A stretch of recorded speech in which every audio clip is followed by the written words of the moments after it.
Halo para pendengar, dimanapun kalian berada, selamat datang kembali bersama abang-abang ini yang baru aja kelar nonton anime Bleach. Gue baru aja kelar maraton Bleach 100 episode kedua, dan yang gue tonton adalah Bleach dari episode 110 sampai episode 205.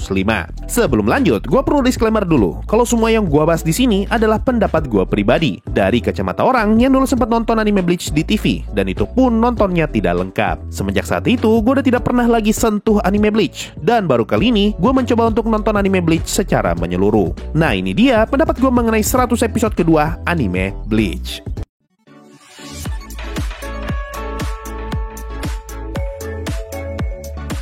Dari apa yang gue tonton, setidaknya dari episode 110 sampai episode 205, hanya ada satu arc besar yang diceritakan di sini, yaitu arc Arrancar. Dan arc ini terbagi ke dalam beberapa arc kecil, yang gue sebut sebagai arc perkenalan Arrancar, arc penyelamatan Inoue, dan arc bala bantuan. Nah, di antara arc penyelamatan Inoue dan arc bala bantuan, ada satu arc filler yang diselipin, dan gue sebut ini sebagai arc bodoh amat. Kenapa bodoh amat? Nanti gue jelasin. Mari kita bahas arc perkenalan Arrancar dulu. Sesuai namanya, arc ini bercerita mengenai kemunculan ancaman baru yang disebut Arrancar, yaitu Hollow yang mempunyai wujud seperti manusia dan mempunyai kekuatan layaknya Shinigami. Menurut gua, dari keseluruhan 100 episode ini, arc perkenalan Arrancar adalah arc dengan cerita yang paling menarik. Soalnya ketika nonton bagian ini, muncul perasaan nagih. Perasaan yang ngebuat gua pengen terus lanjut nonton anime Bleach, dan gua benar-benar semangat ketika nonton bagian ini. Apalagi di arc ini, ada satu momen yang menurut gua keren banget, yaitu momen ketika Yang Mulia Aizen pamer kekuatan.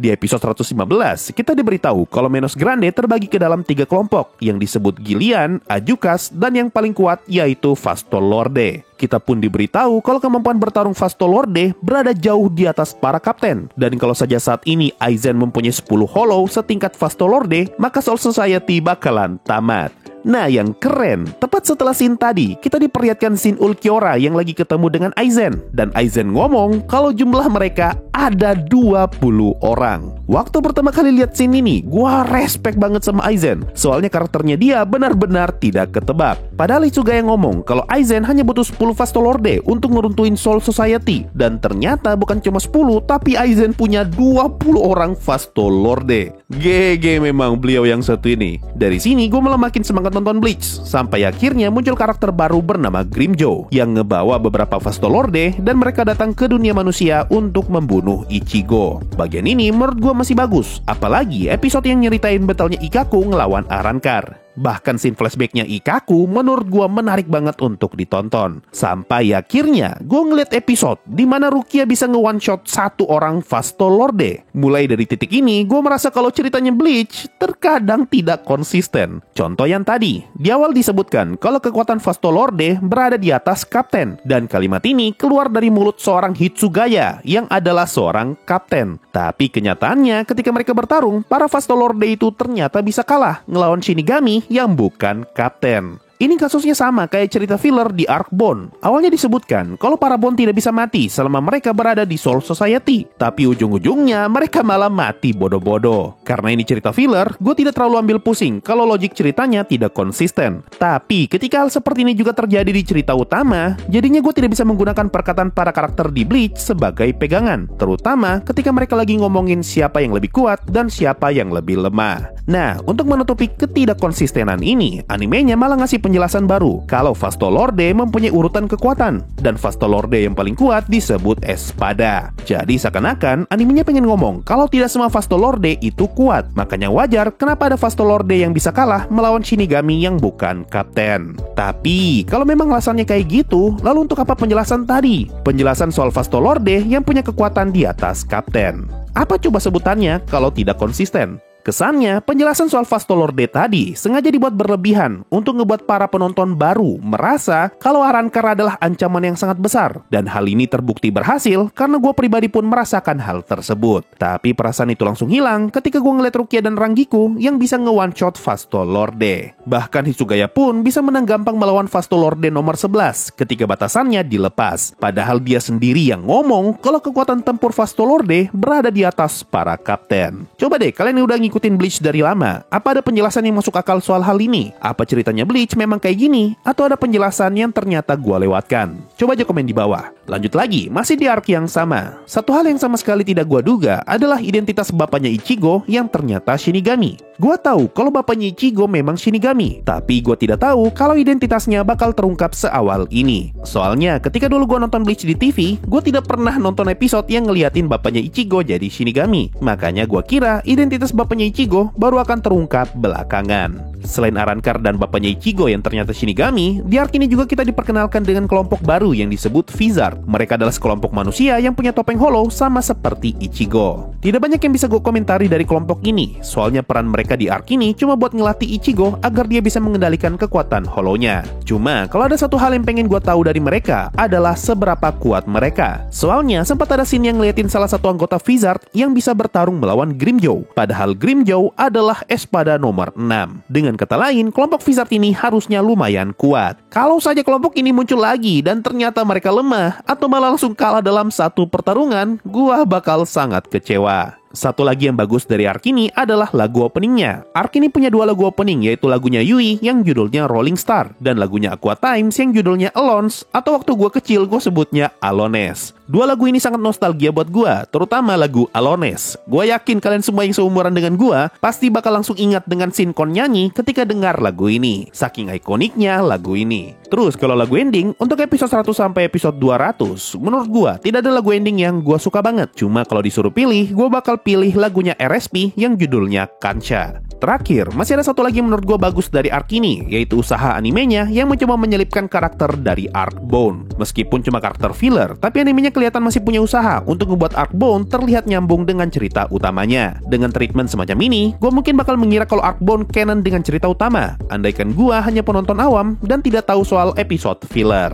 Nah, mumpung ngomongin soal filler, tadi kan gue sempat bilang kalau gue semangat banget nonton arc ini, malahan arc ini sukses bikin gue nagih untuk nonton terus. Tapi perasaan ini mulai redup ketika masuk episode filler. Dan yang ngeselin, fillernya bukan cuma satu episode, tapi kalau nggak salah sampai 10 episode. Dari episode 128 sampai episode 137. Dan yang lebih ngeselin lagi, fillernya Bleach tuh betul-betul ngawur dari segi cerita. Ada satu filler yang nyeritain arwah tukang kue yang pengen buat kue untuk ibunya. Tapi ketika kue buatannya ditolak, si tukang kue itu malah mancing Menos Grande buat keluar. Coba lu bayangkan, holo sekelas Menos Grande muncul cuma gara-gara tukang kue ngamuk. Betul-betul tidak ada harga dirinya nih Menos Grande. Padahal di 100 episode pertama, kita sudah diperlihatkan seberapa mengerikannya Menos Grande ketika makhluk ini pertama kali muncul di anime. Tapi makin kesini, keberadaan Menos Grande tidak lebih dari sekedar holo kroco yang cuma numpang lewat. Nah, setelah filler 10 episode ini, barulah kita masuk ke arc kedua, yaitu arc penyelamatan Inoue. Jujur ya, setelah gue nonton sampai episode 200, gue merasa kalau arc penyelamatan Inoue sebenarnya sama saja dengan arc penyelamatan Rukia. Soalnya polanya sama. Ada temannya Ichigo yang diculik. Ichigo pengen selamatin mereka. Ichigo pergi ke dimensi lain bareng teman-temannya. Mereka tidak punya rencana apa-apa dan murni cuma modal otot doang. Mereka terpisah-pisah. Mereka ketemu musuh yang punya beberapa tingkatan. Dan akhirnya mereka berhasil ketemu temannya. Bukannya apa, tapi kalau pola ceritanya sama terus kayak gini, lama-kelamaan gue bakal bosan juga. Dan asal kalian tahu, setelah arc penyelamatan Inoue ini, bakal ada satu arc filler yang ujung-ujungnya sama juga kayak gini, yaitu si ceweknya bakal hilang dan Ichigo bakal nyelamatin karakter cewek itu. Semoga saja setelah dari episode 200 sudah tidak ada lagi pola cerita kayak gini. Ada orang hilang dan Ichigo pergi menyelamatkan orang itu. Kalau ternyata masih ada cerita kayak gini, jangan salahkan gua kalau gua berkesimpulan ceritanya Bleach tidak variatif. Nah, dengan pola yang sama, gue pribadi udah mulai capek nonton Bleach di arc ini. Apalagi sebagian besar pertarungan di arc ini menurut gue tidak terlalu penting. Seperti battle-nya Ichigo melawan Mas-Mas Kumis dan battle-nya Ishida melawan Arrancar cewek. Soalnya kedua battle itu sama sekali tidak ngasih sesuatu yang baru dan tidak ada perkembangan apa-apa dari sisi Ichigo maupun Ishida. Palingan yang agak penting di sini cuma soal identitas aslinya Nel yang misterius dan kenapa Nel bisa nelan serangannya orang. Tapi itu pun gue rasa bisa dipindahin dan langsung diceritakan ketika Nel ngelawan espada nomor 5. Satu-satunya battle yang terasa berguna hanyalah battlenya Chad ngelawan Arrancar. Karena di battle ini, Chad berhasil dapat kekuatan baru. Kesannya, battle mereka di sini hanya ada untuk manjang-manjangin durasi. Dan untuk menjustifikasi pertarungan ini, dibuatlah sebuah istilah omong kosong yang disebut Privaron Espada atau mantan Espada. Berhubung Arrancar nomor 11 sampai nomor 20 sudah kalah semua, dibuatlah kelompok baru yang punya nomor 3 digit. Dan kelompok ini ternyata adalah mantan Espada. Kalian pasti masih ingat soal penjelasan Fastolorde yang di awal tadi, soal kekuatan tempur mereka yang melebihi kapten. Dan Espada adalah 10 Arrancar paling kuat, yang mana jarak kekuatan antara Arrancar 2 digit dengan Espada sangatlah besar. Nah, coba kalian pikirkan dengan seksama, apakah make sense orang kayak Chad bisa menang lawan mantan Espada? Terlepas dari potensi Chad di masa depan, pada saat cerita ini berlangsung, kekuatannya Chad tidak kuat-kuat amat. Bisa-bisanya dia menang lawan mantan Espada. Padahal di arc penyelamatan Rukia, Chad sama sekali tidak berkutik ngelawan satu kapten. Jadi kemungkinannya hanya dua, antara Chad yang memang terlalu kuat, atau gelar Privaron Espada yang cuma sekedar omong kosong belaka. Intinya menurut gua, battle ngelawan Privaron Espada sama sekali tidak penting dan cuma sekedar nambah-nambahin durasi biar arc ini kerasa panjang. Andaikan battle ini kena skip dan langsung ketemu Espada, gue yakin gak bakal ada orang yang notice kalau ada cerita yang terlewat. Setelah kelar dengan Espada omong kosong, Ichigo akhirnya ketemu dengan Espada beneran, yaitu Ulquiorra. Dan Ulquiorra berhasil ngalahin Ichigo hanya dengan satu serangan saja. Lalu di sini terungkap kalau Ulquiorra ternyata adalah Espada nomor 4. Nah, jujur, gua kaget ketika tahu kalau Ulquiorra adalah Espada nomor 4. Soalnya yang gue ingat, Ulquiorra itu kuat banget, dan gua ngira kalau dia adalah Espada nomor 1. Tapi ternyata bukan. Dan dari sini, gua makin penasaran dengan para Espada yang ada di atasnya Ulquiorra. Soalnya, kalau Ulquiorra aja sekuat ini, lalu bagaimana dengan Espada yang ada di atasnya? Harusnya mereka jauh lebih kuat lagi daripada Ulquiorra. Setelah dari Ulquiorra, Ichigo akhirnya kembali bertarung melawan Grimmjow. Dan sepanjang pertarungan, terlihat jelas kalau Ichigo kesusahan melawan Grimmjow, terutama ketika dia berubah ke wujud aslinya. Nah, di pertarungan ini, lagi-lagi muncul sebuah scene yang menurut gua aneh banget dan jatuhnya tidak konsisten. Selama Ichigo bertarung melawan Grimmjow, Ichigo kesulitan ngalahin dia. Padahal saat itu, topeng holonya Ichigo masih utuh. Tapi, di saat topengnya sudah mau hancur, tiba-tiba dia bisa dengan mudah menahan serangannya Grimmjow modal satu tangan saja. Hanya gara-gara dia disemangatin sama Inoue. Dan setelah itu, Grimmjow langsung kalah dengan satu tebasan saja. Apa cuma penjelasan logis soal hal ini selain plot armor dan power scaling yang tidak konsisten? Coba deh, kalian yang lebih paham soal Bleach, coba kasih gue penjelasan kenapa Ichigo bisa tiba-tiba jadi kuat kayak gini. Cuma, meskipun battle-nya tidak konsisten, harus gue akui kalau Grimmjow dan Ulquiorra jadi karakter Espada paling keren di arc ini. Dan mereka juga yang jadi alasan kenapa gue bisa kembali semangat nonton arc ini. Oke, sebelum melanjut ke arc berikutnya, gue pengen ngomongin episode filler yang muncul di arc ini. Di sekitar episode 140-an, muncul sebuah arc filler pendek yang bercerita mengenai dunia bawah Hueco Mundo. Meskipun filler, tapi harus gue akui kalau transisi dari cerita utama ke cerita fillernya terasa mulus banget. Andaikan gue nggak tahu soal Bleach yang punya banyak episode filler, mungkin gue nggak bakal nyadar kalau bagian ini ternyata juga filler. Soalnya butuh 2 episode, sampai akhirnya gue sadar kalau yang gue tonton saat ini ternyata adalah filler, saking mulus transisinya. Dan akhirnya, kita sampai juga di arc filler yang ada di bagian ini, yaitu arc yang gue sebut bodo amat. Kenapa bodo amat? Karena arc ini yang betul-betul malas tahu. Dia main datang dan main pergi seenak jidat. Jadi, di saat Ichigo berhasil mengalahkan Grimmjow dan bertemu kembali dengan Inoue, episode berikutnya malah nyeritain arc bodo amat ini. Arc yang tiba-tiba muncul di saat animenya lagi seru-serunya. Sebelumnya memang sempat ada kejadian kayak gini, yaitu muncul cerita filler di saat ceritanya lagi seru. Tapi kalau yang itu, fillernya cuma 1-4 episode doang. Sedangkan filler yang ini malah 20 episode alias 1 season. Dan yang lebih ngeselin lagi, arc filler ini main asal muncul seenak jidat di tengah-tengah arc yang lagi berjalan. Tidak seperti arc Bone yang muncul setelah selesai arc penyelamatan Rukia. Meskipun arc Bone omong kosong, tapi setidaknya gue masih mengapresiasi cara anime Bleach yang mencoba ngebuat arc omong kosong ini jadi nyambung dengan cerita utamanya. Sedangkan arc bodo amat yang satu ini betul-betul bodo amat. Dia nggak peduli soal ceritanya nyambung atau tidak. Yang penting tayang buat ngisi kekosongan cerita. Jadi secara transisi, arc ini parah banget.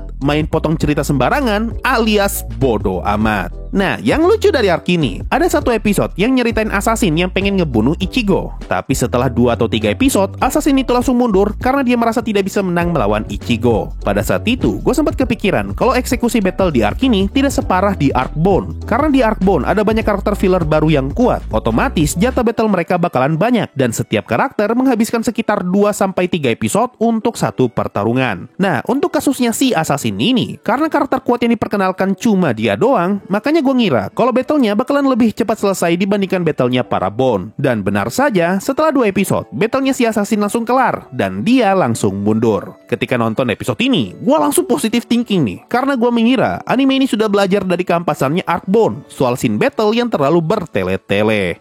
Tapi ternyata gue terlalu meremehkan fillernya Bleach. Karena tepat satu episode setelah si assassin tadi mundur, dia malah balik lagi ke bumi sambil bawa 3 orang kroco kuat buat ngelawan Ichigo lagi. Dengan kata lain, scene battle bertele-tele yang ada di arc omong kosong Bone dibawa lagi di arc bodoh amat ini. Memang susah berharap anime Bleach bisa bikin episode filler bagus. Hal bodoh lain yang ada di arc filler ini adalah kekuatannya Ichigo dan Ishida yang terlalu lemah. Kalau kita mencoba menghubungkan arc filler ini dengan cerita utama, ini berarti timeline arc filler ini terjadi setelah Ichigo balik dari Hueco Mundo. Hal ini bisa kita lihat dari Ishida yang sudah bisa pakai kekuatan Quincy-nya lagi, dan Chad yang sudah bisa pakai Diablo. Nah, kalau saja benar cerita filler ini terjadi setelah mereka balik dari Hueco Mundo, maka harusnya kekuatan Ichigo dan Ishida sudah kuat banget. Tapi tololnya, Ichigo di arc ini malah balik lagi jadi karakter ayam sayur. Kembali lagi ke poin yang sempat gue sebutkan di awal, yaitu anime Bleach yang terkadang tidak konsisten. Mau bilang terkadang tapi keseringan loh ini mah.